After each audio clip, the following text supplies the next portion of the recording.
عن أبي محمد عبد الله بن عمرو بن العاص رضي الله عنهما قال رسول الله صلى الله عليه وسلم لا يؤمن أحدكم حتى يكون هواه تبعا لما جئت به. Miaka poon ki Abu Muhammad asi Abdullah ibn Amr ibn al-As miaswat kerana dua swallah api teruyan api teru Rasulullah sallallahu alaihi wasallam adi pekaparati ayasu isar kanu satarutup sataman sadima baloi sunapsu hawa ia na pauno tunut kuminit talingumaku.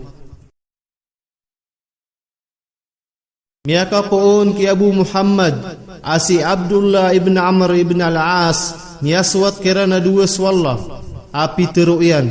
api teru Rasulullah sallallahu alaihi wasallam adi pekaparati ayasu isar kanu satarutup sataman sadima baloi sunapsu hawa ia na pauno tunut kuminit talingumaku.